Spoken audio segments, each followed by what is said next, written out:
It's the Marriage and Money podcast with Yes. Egypt and Mike. We're back. We're back. We never left. Well, we kind of did. We took a little break. Every now and then we got to go on vacations. So right stuff. now, obviously, we're not in the studio. We're in Dallas, back in Dee Dee McGuire and Chris's house. Yeah. They have been wonderful to open up their residence to us while we're here, talking to all of our friends and enjoying the lake view. Yeah. By the way. Yes. Which has caused me to rethink my entire life. Just so you know. You know what, babe? What? I would love for us to just kind of open up a bit and talk to the viewers, but also talk to each other about something that we've never explored. What's that? And after 21 years, to have a conversation that you have never explored, this should be exciting. Okay. The people know that you were married before me. Okay. Yep. They don't know how. Well, I don't think everybody knows that. Well, go ahead. Tell that story So, first. yes, before my wife, and this is where Simone comes into the picture.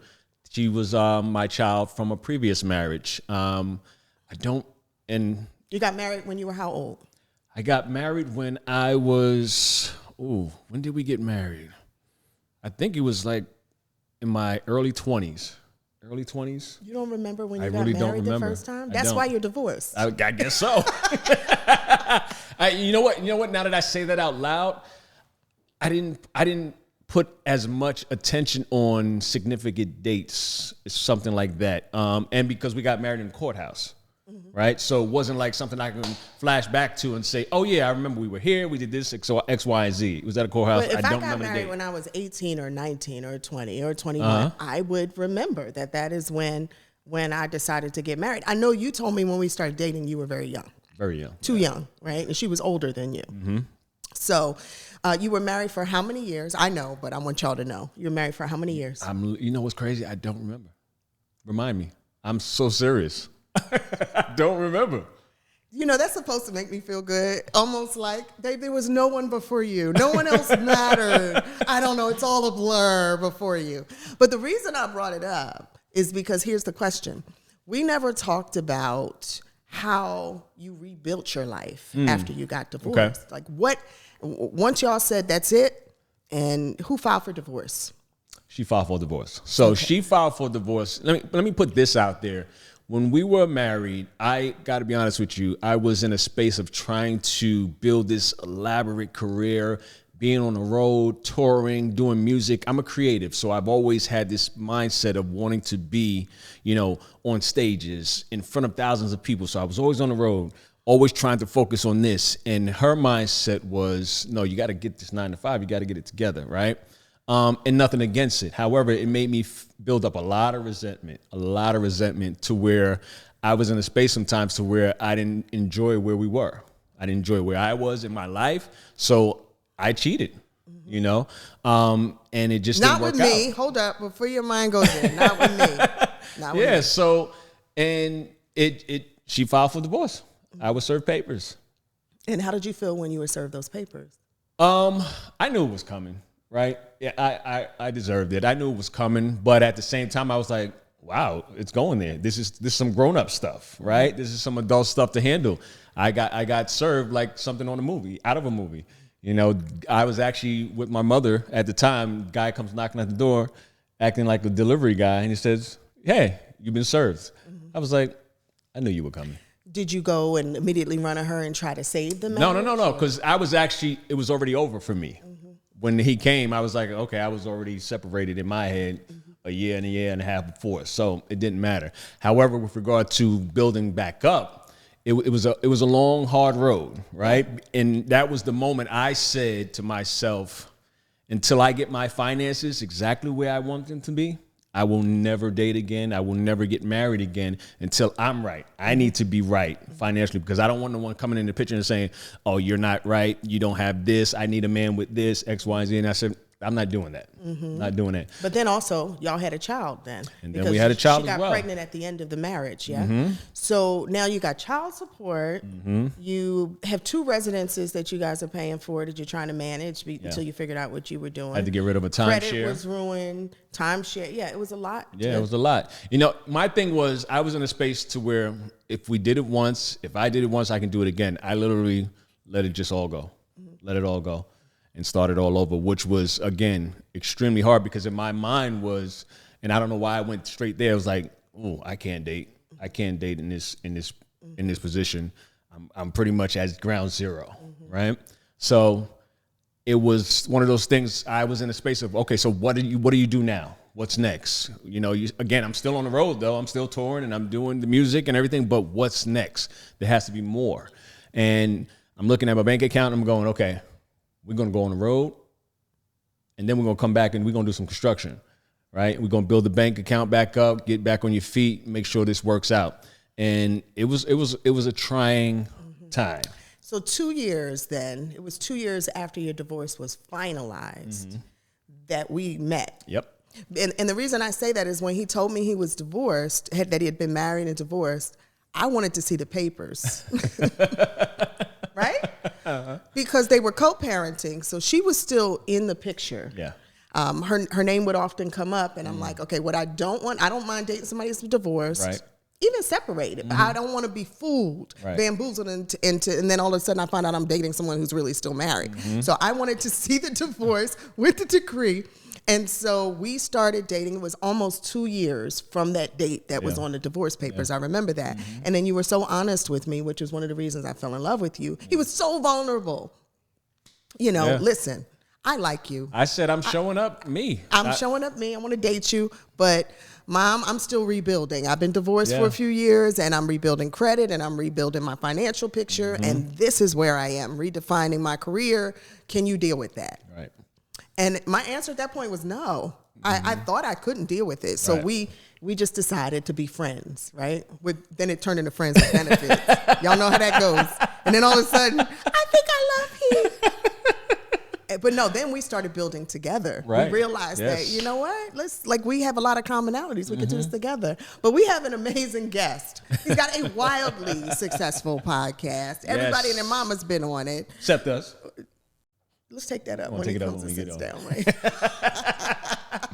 And he is a 3-time Emmy-nominated producer. Yes, and 2-time Telly winner.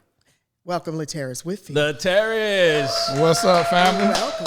Yes. Hello. What up, brother? Man, I'm glad to be here. And hey, we're going to rectify that. We're going to have y'all come on the Dear Future Wifey Podcast. You know, I've been trying to get y'all on there for a minute. So, Well, we have come all the way to Dallas, right, for this. So we'll be doing that tomorrow. Amen. Amen. We'll be in the Amen. studio Y'all tomorrow. going to bless the yellow couch. Is this weird for you, being interviews? And Yeah, sometimes it is. Sometimes, but I enjoy it because it means I don't have to think as much. Okay. Yeah. Oh no, we about to make you think. No, because I'm just gonna be me. Yeah, y'all gonna get what y'all see. Now I'm gonna tell you something. So our producer Nicole has given some stuff here. However, I'm gonna just let you know we're gonna go way off. Do it. Way Do off it. script. Okay. You have first, the freedom. I want to go back though. I want to go back. All right. So we've got this amazing podcast, right? Some people still to this day don't really understand what podcasting is. Yeah. But you started it when? How many years ago? I started 5 years ago. So I started April the 15th of 2020 at the heart of the pandemic. So it was before a lot of competition too. Yeah. And the name of it is Dear Future Wifey. Yes. Please explain. Dear Future Wifey is my personal journey as I discover, uncover, and recover love. So after coming out of a divorce, at that time it was 5 years.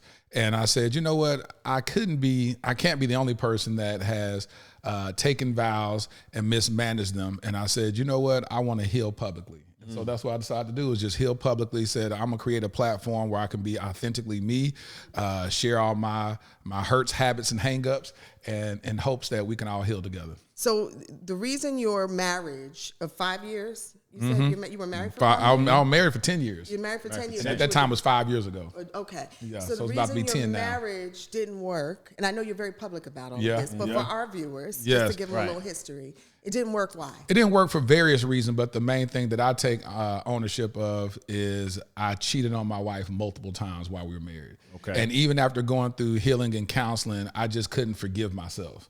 And so I decided that the best thing to do was to file for a divorce. So you filed. You cheated and you filed. I cheated and then I filed. Did she But want- I filed about 5 years after all that took place. But like I said, I never ever share what she didn't do or whatever. I just say I'll take ownership of taking that. personal responsibility. That part. Let's speak to that though, Yeah. because you said you cheated several times in relationships. On the outsider looking in, they're saying, "Why'd you cheat? There's no reason for you to cheat. If you don't want to be with the person, just leave." What was your reasoning?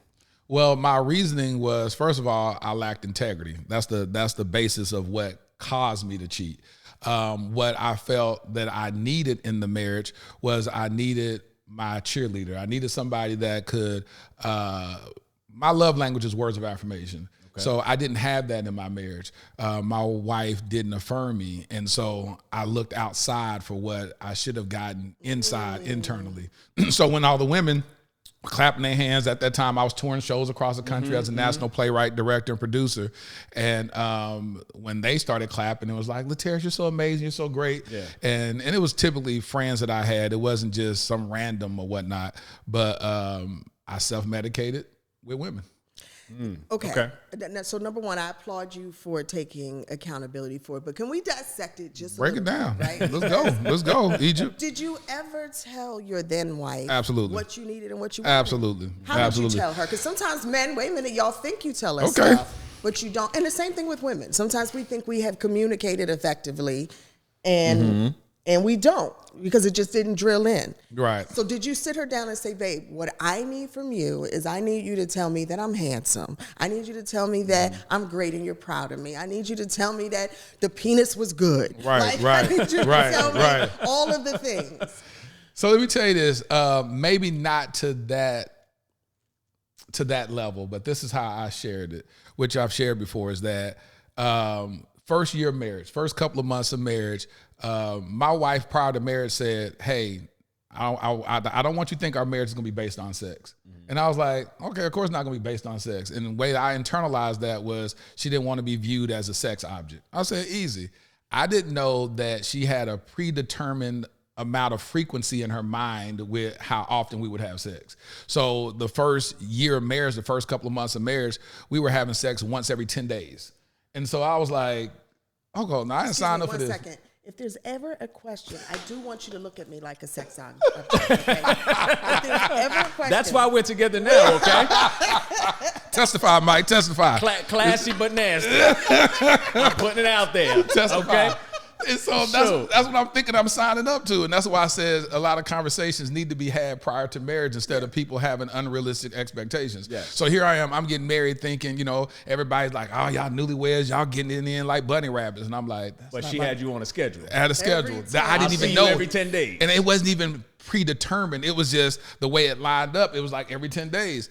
And so was there a reason behind it? There was no reason. That's just what I've learned about people is that people have different sexual drives, period. Yep. People don't need sex. Some people may not need sex like that. Some people it's easy for them to be even abstinent in their single season because they just don't need sex. Some people just don't like sex either because it's attached to some sort of traumatic incident. And that's the first thing I went to. I was like, have you? She was like, no. She said, I just think that people make sex such a big deal. And I was like, gosh, I wish I would known that before. There's a lot going on in that statement. All right, so pick whatever you want to answer from this, right? So you're very God-fearing, right? You married this female, and unknowingly, she has you on a pretty much 10-day schedule, right? What was your sex drive like as a Christian, right? Was she Christian? Christians got high sex drive. I understand that. Yeah, the different sex drive situation, right? Yeah. Where were you in that moment? Were you like, I want this every day, all day, and was she pushing you off? All of that encompassed. Now, are you on the road of celibacy? Like all of it. So during our engagement or dating, she was a type that didn't, she was trying to be abstinent. And I would always push the boundaries. So in the 7 years that we dated, 7 years, in the 7 years we dated, we had sex a handful of times. Okay. But what happened was when we got married, I just didn't know what was a healthy sex life for her. So for me, I was 28 years old. So yeah, I'm wanting it at least once a day, if not 3 times a day, because in my experience prior to that, it was never an issue. And that's what happens in the dating journey.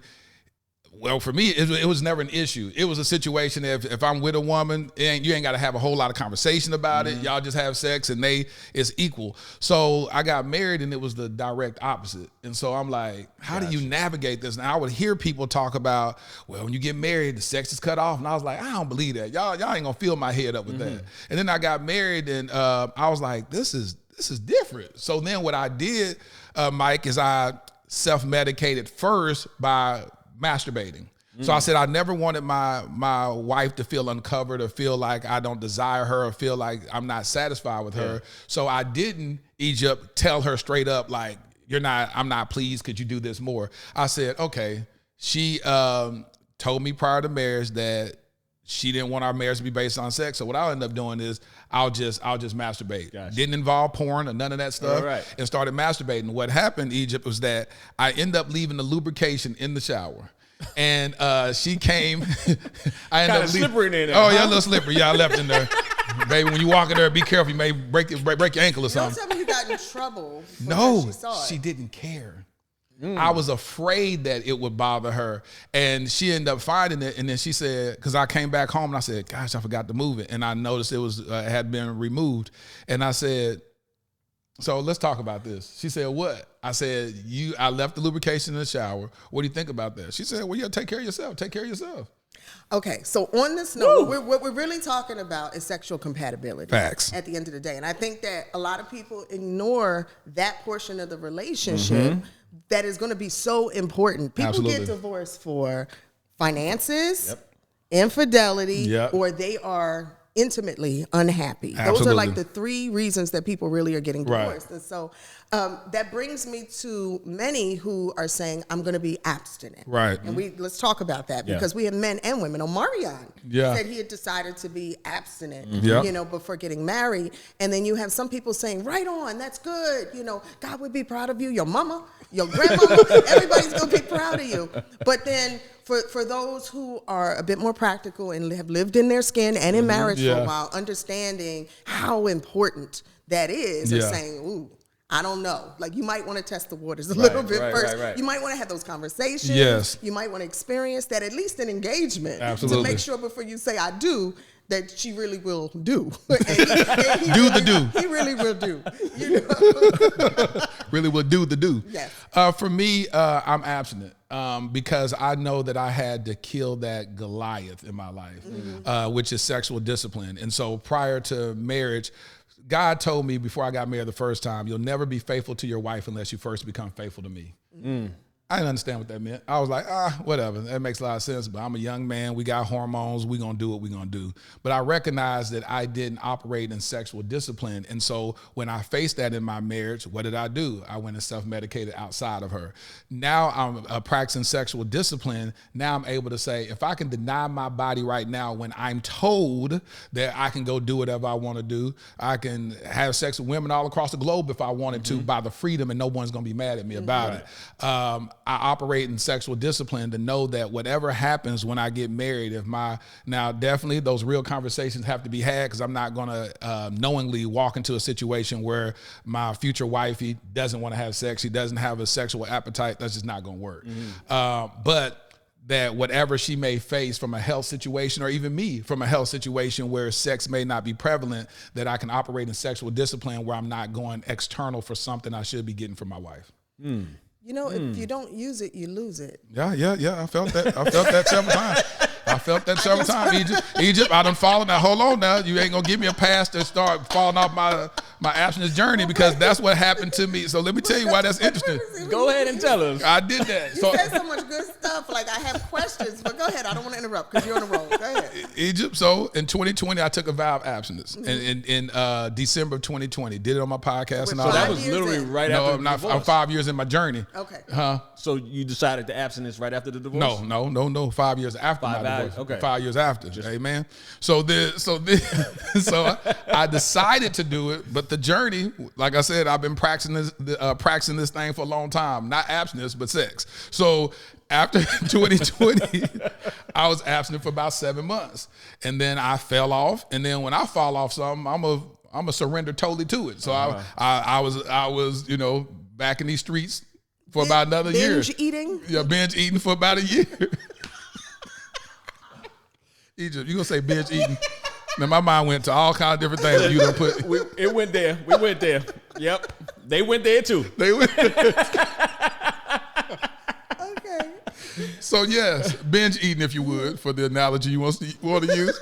And so I did that, and then I come back, and I'll be like, I'm gonna be absent again. And so that's where I'm at. It's like I'm saying, you know what? I want to be married by the end of this year. Is my eyelash coming off? No, it's not. It's surviving. It's hanging on. No, it's on there. It's on there.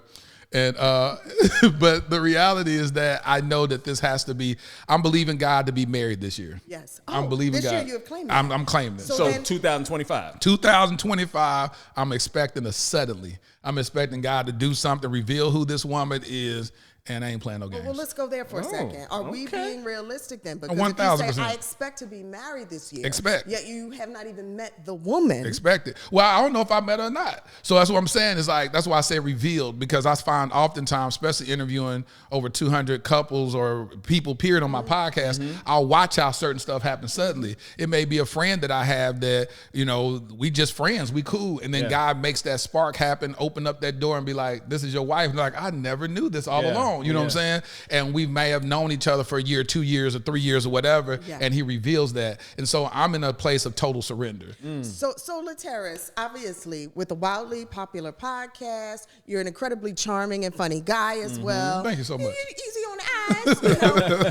and then you're openly saying to a sea of women who are looking for a husband, dear future wifey, I recognize that I've done these things wrong, but I'm a work in progress. I've worked on myself. Then I have to know that the underwear are flying at you. Do they get mailed? Do they get expressed?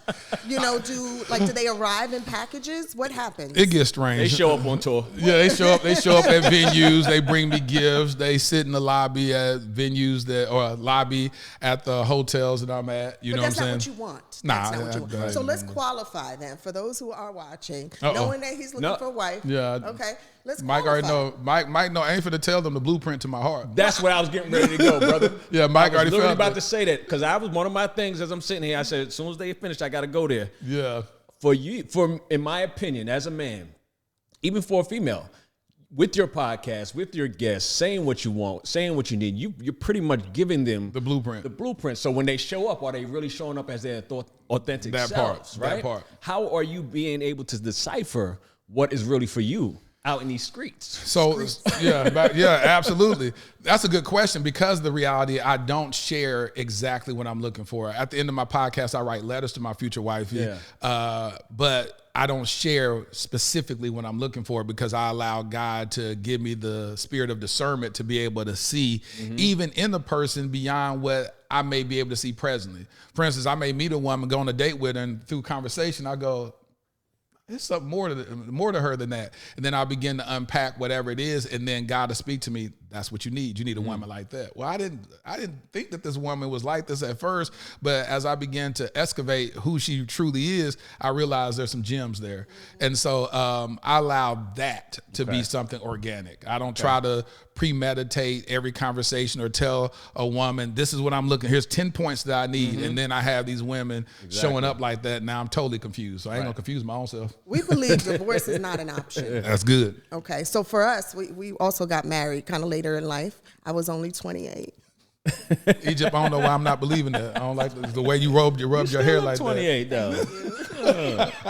You gotta stop. Anyway, 21 years. 21 years. We've been together 15. This is 15 years of marriage. Y'all dated for 6 years. Yeah, we did in Sweden. We were not abstinent. That's why it works. But that's why it works. That's why it works. That's why it works. We knew it was solid. I had to tread lightly and test the waters a little bit. A little bit, a lot of bit. He said a little bit, a lot of bit. Look how she looking. She having flashbacks. Sorry, I had jokes, but I realized my mom doesn't watch everything we do. Oh, she done seen it. She's seen it all. Let the wigs fly off. There will be no wigs flying off like on your podcast. That, by the way, that's when I watched that moment like 8 times, and I was like, was that staged or was that real? That was 1,000% real. That was real. That was real. That was her. That's who she is. I know it. She was humiliated. Did she ask you not to run that at all? She said no. So we unpacked that in the episode. We talk about it. She was like, "Are you gonna show it?" I said, "Yeah." What happens on my podcast just happens. She was like, "Well, I surrender it." You know what I'm saying? Let it go. Set it and free. she surrendered it, and when I say it changed her life, because she was going to take a break from social media. She said that she wasn't doing well on social media, and she said after that coming up Thursday, she was going to take a break. And then I told her, I said, just come on the podcast, and I believe God's going to do something that's going to change her life. Woo. And she came, and it did. And she said, right now, I'm going to lean on your faith because right now I don't have any. So you told her God's going to do something in her life, and God literally ripped off the wig. See, I wasn't expecting all that. Career I wasn't expecting the wig coming off. I didn't expect all that. But then God had, his ways are not our ways. That was divine intervention. Now snatch your wig. So was that a turning point in your podcast as well? No, it was for her. It was solely for her, because people, when they share stuff on social media, even though that got 500 million views, they still was like, this is an amazing thing. This guy's laughing and this is great, but it still didn't make them run over to the YouTube channel, because where people consume content, they kind of just stay there with it. So they just go to it for their sense of inspiration and joy. But, there's no bad thing as good publicity. Right. So, it brought some familiarity. I want to flip this on its head. All right, do it. Uh-oh. Okay. Uh-oh. So I understand you don't want to give your list, and I understand your reasons why. It makes perfect sense. However, you've now talked to enough couples, successful and others who have been unsuccessful, right? And who are also taking accountability. Then you've also have this audience, like we do, of people who are trying to learn. Yes. They want to better themselves as well. And so what do you think, for people who are out looking, right? Who need their cup filled right now and want an understanding of the opposite sex. Laterras Whitfield, Dr. Laterras, but we're just going to put that on there, right? What do you think is the main reason people can't find each other? I think the main thing is that people aren't showing up as their authentic self. What happens is when you get rooted and grounded in who you are, I'm talking about your flaws and all. Like, this is me. Like, for instance, what if I started being in this dating realm, didn't have the podcast, but I was afraid to ever share that I cheated on my ex-wife because people say once a cheater, always a cheater. Then I hide one of the biggest turning points in my life from that person and be like, I ain't gonna tell her, because if she knew I cheated on my wife, then she gonna say I'm cheating on her, so I'm just not gonna say that. So I'm running from the moment in my life that changed the trajectory of how I saw myself. And I become something fake. I always say, if you show up authentically who you are, you give people the permission to accept you. And there's nothing more beautiful than somebody accepting you for you. You got people that got tree fetishes where they find couples that they just hug trees together. Well, hold on, what? Yeah, they be tree huggers. It's tree huggers. And they like that. You got people that's involved in all kind of different kinks and all that stuff. Be that, and you'll be able to attract your tribe, whatever that is. Tree fetishes, they be tree huggers. They call tree huggers. I always thought I was a tree hugger because I love gardening and I plant things. No, go hug that tree out there. When you see a tree, you be wanting to hug it and embrace it. And you just hug it and you just become one with it. In this dating game, you have a child and you've adopted 2 others. So you have 3 children total, right? How does that play a role within your dating aspect, or being celibate, or finances? Wait, say it again. He's put them all together. Celibate. Put it all together. Being celibate, being a single dad, financial situation, someone coming into all of that. How does that all play together? With a huge degree of discernment. I want to know that. So my daughter, she's 29 years old, about to be 29 or whatever. So she's grown. So she's grown. She married. I'm about to be a grandfather. Oh boy! Congratulations! Yeah, thank you. So September the 14th, I'm gonna be a grandfather of a granddaughter. So I'm excited about that. My son Armani is 21. He'll be 22 in a couple of months. He lives out on his own. The only one I have in my house now is my nephew, who I adopted. So I adopted Armani, but Armani, I'm unrelated to him. Adopted him at 16. Ladarian is my nephew.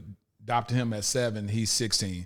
And so I do want a woman that has a motherly instinct, meaning that she may look at, Ladarian, like I said, if I get married this year, next year, he'll still be finishing up his last year of school. You said you okay, claimed well, it yeah. before, now you say if. All right. Well, all right, Mike, hold me accountable then. When I get married this year, then I want a woman that can integrate herself in his life. Okay. Where she'd be like, hey, you're getting ready for college. This is what you need to do, instead of saying, oh, he's too old. He don't want to listen to me. So I do want a woman that has a level of motherly instinct. And so with kids, that's the thing. What was the other 3 things you said with finance and all that other stuff? Well, you don't want to talk about that, though. I mean, I don't think, especially if you're putting yourself out on the market, the last thing you should talk about is finances. Until that's why I brought it up, because he's exploded. Yeah. He's super successful. That's another thing a lot of people may not be showing up as themselves for. Yeah. Oh, he loaded. I'm just coming. I'm going to show up as somebody else, and I'm going to get in there, right? So how do you guard yourself from that? When I say you're gonna always hear me go back to discernment. You never know someone's true intentions until you get more time with that person or just straight consulting God. And so I do a lot of talking to God. And because I talk to people for a living, I can see when people aren't being authentic. I can see through people so quickly. And so from that standpoint, I've been public saying that whoever my future wifey is, I'm not signing a prenup. You know, if she wants me to sign a prenup to protect her assets, then we can do that. But as far as me, I can't show up as my authentic self if I lead with saying, you need to sign this paper in case it don't work out. And so I'm putting all bets on it. You know what I'm saying? So let me get this very clear. Yeah, get it very clear. You're saying, I'm a reformed cheater, but I have done so much work. I know I will not do it again because I have. Absolutely. I have now gotten a hold of myself and my sexual proclivities. And Absolutely. I know that even when I could, I didn't. Absolutely. You're also saying, I will not sign a prenup. So whoever comes into my life, what I have is what she has. Absolutely. See, some women hear this and say, I wonder if Laterras just knows all the right things to Sure, say. it's the truth. Like, he is Bachelor of the Year. I said, don't believe me, just watch. And don't believe me, just watch Yeah. it. Okay. Yeah. But you in your heart of hearts, you really want to be married. Oh, I am going to be married. Yeah. You ain't won't. It's everything that I've been fashioned for. When I mismanaged my past marriage, I was suicidal. That's what people don't understand. It got real bad. It got real dark because you got to think I'm a Christian man and marriage is so promoted. You know what I'm saying? Yeah. And so here I am married and I'll go, okay, I got to care for this woman properly. Not just any woman, but a black woman. And so to know that I mismanaged her heart. Now we're cool to this very day. She represented me on buying my house a year and a half ago.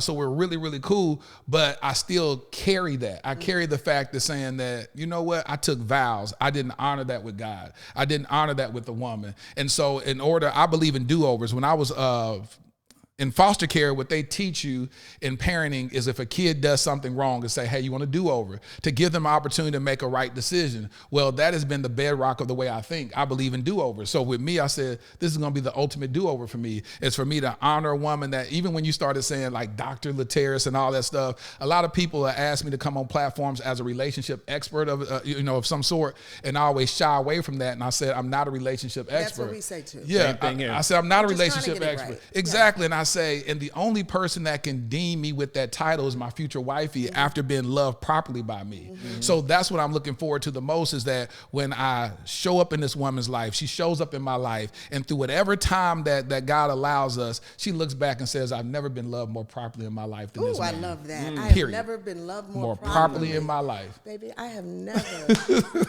been loved more No, I'm serious. There it is. More properly than the way you love me. Hey, feelings mutual, my love. That wasn't good Feelings enough. mutual. No, I just like literally Feeling is mutual. right here in front of everybody. And I get a mutual. Can I look? Because you cut me off. You see, ladies, don't cut your man off, right? Wait, let's You hear got it. a lot to say. We're playing. We play like this. So Laterras, then, let me say this. You're one of, did you say 4 or 5 kids? 5. One of 5. Youngest, oldest? Middle baby. Sisters, brothers? 2 older brothers, 2 younger sisters. Okay. And so who do you confide in? I hear you say, I was so destroyed. I was to the point where I was suicidal, before I divorced my wife. Did you talk to anybody, Nobody. sisters or brothers? So this was something you harbored inside as a shame. Sat in myself. Yeah. My friends didn't know when I was cheating on my wife. I never was like, man, look at this. She got a baddie. And she got a homegirl I'm gonna hook you up with. I just didn't tell nobody. That's why it came as a sudden shock when I filed for divorce. It was like, what? Everything was so great. Well, because you would expect her to have been the one to file for divorce. How does she feel? Like, you cheated on me and you're divorcing me. Well, because it was years after that. Yeah. So it wasn't internalized from me, even her, that it was based on, I cheated and then did that. It was a couple of years of us going through counseling, me going through this program at my church called Celebrate Recovery that really got me to a place of healing.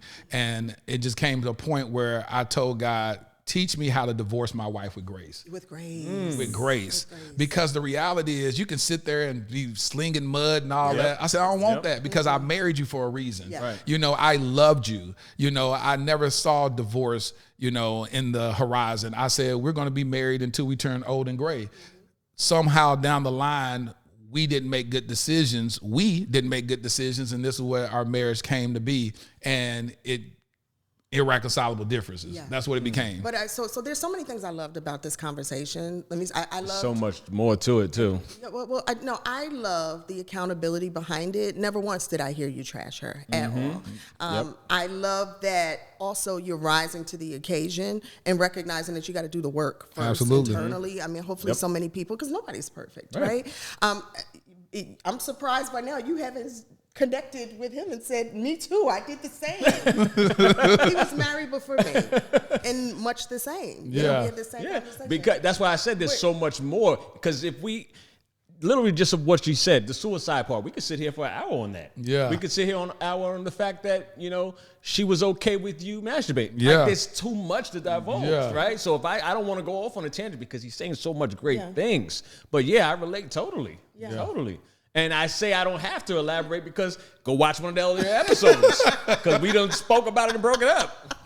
But he gonna come back. We gonna go on his podcast. Truly, I got like 5 girlfriends I want to introduce you to. You said 5 of them. I got like 5 of them. 5 of them. One of them got to work, right? Lord. And then Mike, what happened is they ended up saying he tried to date all 5 of us. Yep. Stop texting her right now. Stop texting. He tried to date all 5 of them. Now I look bad. Now I'm the bad guy. No, seriously, no. Congratulations on the success of your podcast. Yes. What's next? A book. I have a book coming out next year. And nice. I got a book deal through HarperCollins W Publishing, and we'll be able to release the title in the future. But still, I got the perfect title. You got the perfect title for my book. It's called Celibate Here, Celibate There. That's actually pretty dope. That is a great. That's actually pretty dope. I like to play on words. Ladies and gentlemen, Laterras Whitfield. Thank you so much. We can't let him go. We can't let him go. We got to do our usual one to go on. Okay, go ahead. One to go on, one to grow on. Okay. Go ahead. You start it. Me? Yeah. Wait, I can't. We try to do these things at the end to inspire people, and I feel like I have been less than inspirational. No, you done tapped into some things. People like, thank you, agent. Yes. Here's what I will say to you guys. There's a difference between happiness and joy. Mm-hmm. Happiness is fleeting. Happiness can be brought on by, basic material things or something in the moment that just makes us feel excited. Joy comes in the morning and you go to sleep at night with that same spirit in your heart. Joy is electric. Joy actually can ignite others to be their highest self as well. And so what I ask you is, as we're out here seeking multiple streams of income, really start with multiple streams of joy, and the other will follow. Amen. What was yours? Grow on or go on? Mine was one to go on and grow on. Okay. Well, let's add to this then. I'll elevate with it as well. Just add it with a cha-ooh. Okay. Don't edit that. The red light went off. Wait 1 second. The red light went off. Was that okay? The red light's still on. Oh, okay. Go ahead. This is called marriage. Go ahead. I'm about to turn your red light on. I love you. Okay. I do very much. My green light's on. You're my everything. Okay. Go ahead. Don't be afraid to show up as your authentic self and present everything that you are into, everything that you like as you're out here dating. And be okay with them not accepting it, okay? Because that means that's not your person. That's all I want to say with that. And with that said, ladies and gentlemen, Laterras, thank you for being a part of the podcast. We can't wait to come on yours because we're going to make that happen. Yes. All right? Again, much success. Dear we Future appreciate Wifey. you. Yes. Make sure you check it out. In the building. Love y'all. Love y'all. It was great. Thank you. Thank you. Now, celibate here, celibate there was good.